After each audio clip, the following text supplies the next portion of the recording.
Bursa saham zona kawasan Asia merespon kenaikan bunga acuan The Fed secara beragam. IHSG sempat melorot sebelum akhirnya mampu kembali konsolidasi dan menguat terbatas. Rupiah terhadap dolar juga melemah akibat sentimen tersebut. Sementara dari pasar komoditi harga minyak melemah. Setelah minyak acuan Brent mencapai level tertingginya selama 7 tahun akibat adanya kekhawatiran pengetatan pasokan di seluruh dunia akibat adanya selisih antara Rusia dan Ukraina. Kami bahas analisa market pada pagi ini dengan Alfred Nainggolan, Kepala Riset Praus Capital. Selamat pagi Pak Alfred. Pak Alfred, kalau tadi beberapa poin yang saya bacakan tadi secara fundamental memang pasar modal dalam negeri, apakah masih mampu menahan tekanan luar, terutama terkait dengan kebijakan The Fed, kemudian kasus pertikaian antara Rusia dan Ukraina, kemudian juga harga minyak dunia sendiri Pak?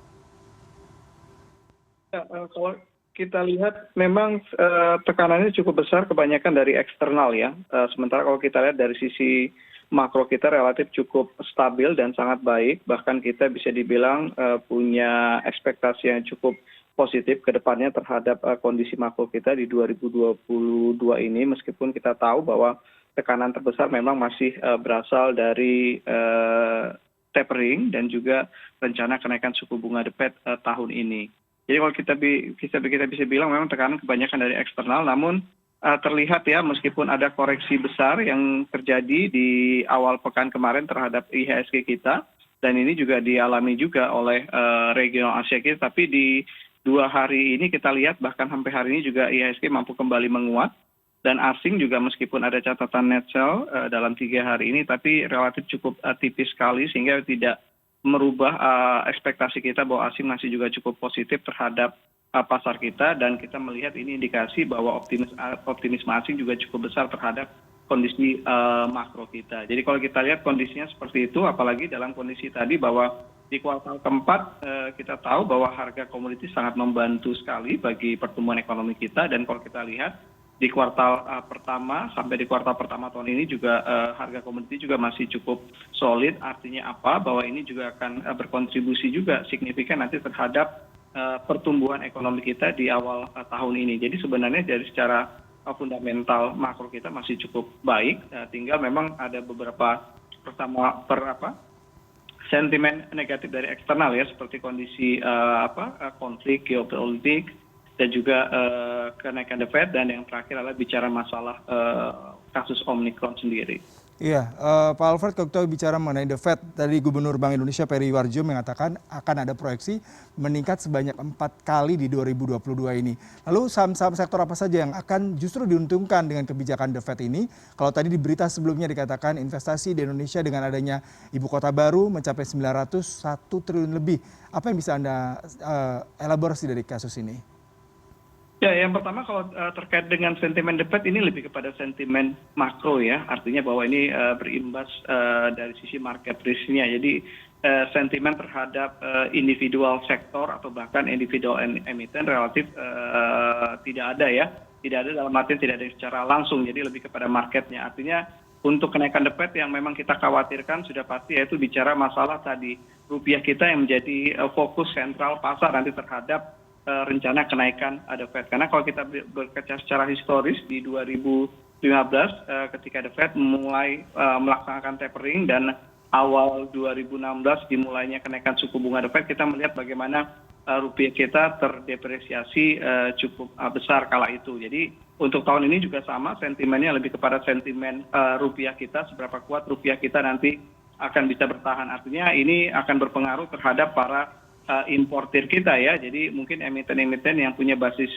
bahan baku impor tentu akan mengalami tekanan karena faktor rupiah. Jadi overall lebih kepada faktor makronya ya, sentimen untuk tapering atau kenaikan suku bunga The Fed.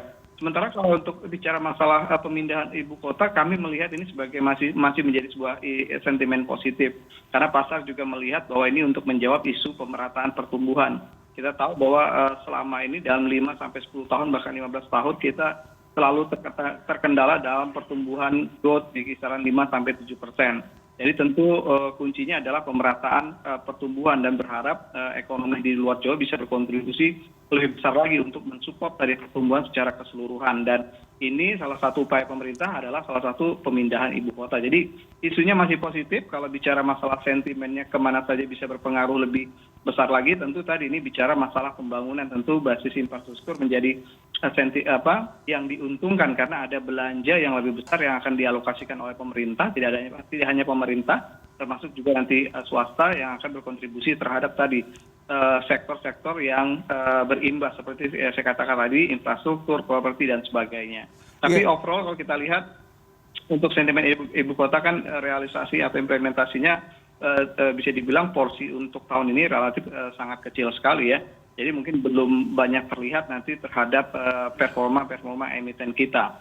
Jadi mungkin di 2 atau 3 tahun ke depan. Tapi kalau melihat sentimennya memang masih belum cukup signifikan, tapi overall kita lihat ini masih menjadi sentimen positif bagi pasar kita. Iya, Pak Alfred, kalau kita coba mengevaluasi kemarin IHSG ditutup menguat 10 poin atau 0,16%, dan sektor-sektor seperti transportasi, logistik, energi, dan basic material, financial hingga consumer itu bergerak positif. Kalau Anda lihat apakah hari ini juga akan terjadi perubahan yang signifikan juga atau justru akan masih seperti yang sama? Ya, kalau kita lihat sentimen masih cukup bagus ya dalam 2 hari ini. Artinya hari ini juga kita masih optimis IHSG bisa ditutup di zona positif. Kita berharap tadi IHSG bisa menutup gapnya, ditutup nanti di 6.640-an, dan ini yang kita harapkan. Tapi overall kalau kita lihat sepanjang November kita pasca IHSG menembus level tertingginya ya di 6.700-an, IHSG masuk dalam fase konsolidasi. Jadi harus kita lihat ini artinya bahwa momentum untuk bisa keluar dari konsolidasi atau menembus level 6.700 perlu sentimen yang kuat. Sementara kita tahu bahwa di akhir Desember, awal Januari kita diperhadapkan pada kasus varian baru. Jadi kita melihat bahwa sampai sejauh ini masih masuk fase konsolidasi. Tekanan kita supportnya ada di level 6.575 dan 6.523. Jadi mungkin tinggal diperhatikan aja untuk jangka pendek ini. Tapi overall kita lihat fundamental kita masih cukup baik, sentimen dari asing juga relatif cukup baik, khususnya tadi aksi beli investor asing. Jadi overall tekanannya lebih bersifat short term yang kebanyakan berasal dari sentimen-sentimen eksternal, khususnya tadi pergerakan-pergerakan bursa regional dan juga bursa global yang tertekan oleh 2 katalis utama, yaitu bicara masalah varian baru dan permasalahan konflik yang cukup mulai kembali memanas ya. Ini yang memang menjadi kekhawatiran baru bagi pasar. Ya, kalau kita bicara mengenai Amerika sendiri, sekarang ada yang menarik terkait dengan pertumbuhan ekonomi Amerika secara QOQ dari sebelumnya 2,3 menjadi 6,9%. Apakah ini juga memberikan sebuah katalis positif secara eksternal terhadap bursa saham Indonesia, Pak?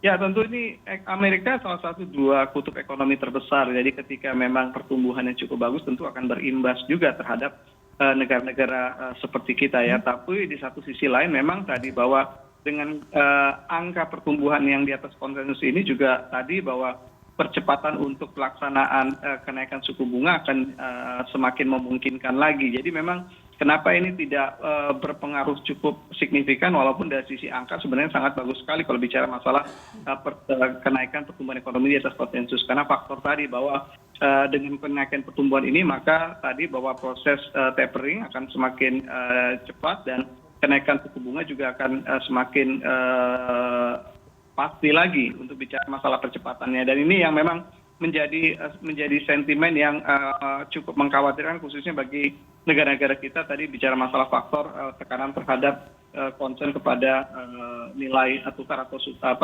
nilai rupiah kita. Jadi overall kalau kita lihat sebenarnya kita sudah dipastikan bahwa memang kondisi ekonomi global sedang berada dalam fase recovery. Artinya ekspektasi itu tetap terjaga dan hampir sama. Kita lihat pemerintah kita juga tahun ini punya angka pertumbuhan ekonomi yang cukup tinggi ya, 5,2%. Jadi kalau kita lihat dengan angka pertumbuhan Amerika, kita memang semakin yakin lagi bahwa memang pertumbuhan ekonomi kita juga semakin tinggi. Sehingga kalau kita lihat bahwa asumsi pertumbuhan emiten juga kemungkinan bisa lebih besar lagi. Dan kalau kita lihat di 2021 yang sudah rilis ya, beberapa bank-bank besar kita seperti misalnya BCA, 2021 pertumbuhan laba bersihnya bottom line-nya 15,8%. Mandiri tumbuh 63%. Bahkan kalau kita lihat BI ini tumbuh 3 kali lipat atau hampir dari 300%. Ini menunjukkan bahwa kuartal keempat kita cukup kuat sekali untuk perbankan dan ini bisa menjadi indikasi terhadap kondisi ekonomi kita, dan kuartal 1 semakin bagus lagi, dan kalau kita lihat tadi full year